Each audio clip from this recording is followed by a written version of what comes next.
पुनीत, सबसे इंपॉर्टेंट है crime scene पर ले जाकर इन सभी से पूछताछ करना और क्राइम सीन को रिक्रिएट करना। क्या जितने भी लोग इन्वॉल्व थे इस पूरे मर्डर में सभी शिलोंग में मौजूद हैं और आज ही क्या ये क्राइम सीन रिक्रिएट करेगी पुलिस? देखिए, जब राजा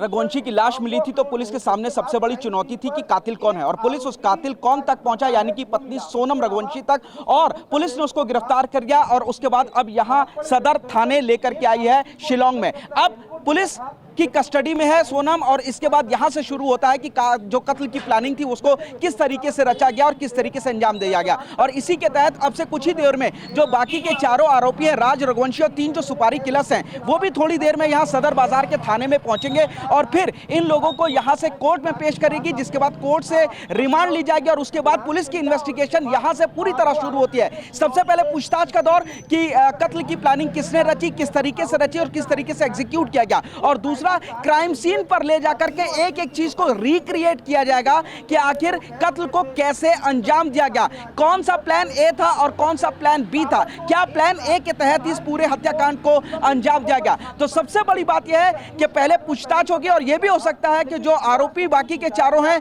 और सोनम, इन सभी को भी एक सामने आमने बैठा करके पूछताछ की जाएगी। और उसके बाद जहां ये लोग रुके थे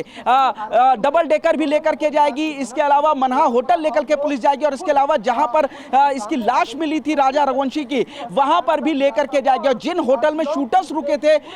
जो सुपारी किलर्स थे, वहां पर भी पुलिस जाएगी और पूरी तरीके से कि किस तरीके से सोनम आगे चल रही थी, कैसे फोन पर लोकेशन दे रही थी और किस तरीके से जो सुपारी किलर थे वो उनके साथ साथ चल रहे थे, पूरा सीन को मर्डर के रिक्रिएट किया जाएगा। संभवतः ये आज भी किया जा सकता है। ठीक है पुनीत, और बिल्कुल पुलिस कोशिश करेगी कि इस पूरे मामले को और बारीकी से समझे कि कैसे इस हत्याकांड को अंजाम दिया गया इन सभी के द्वारा।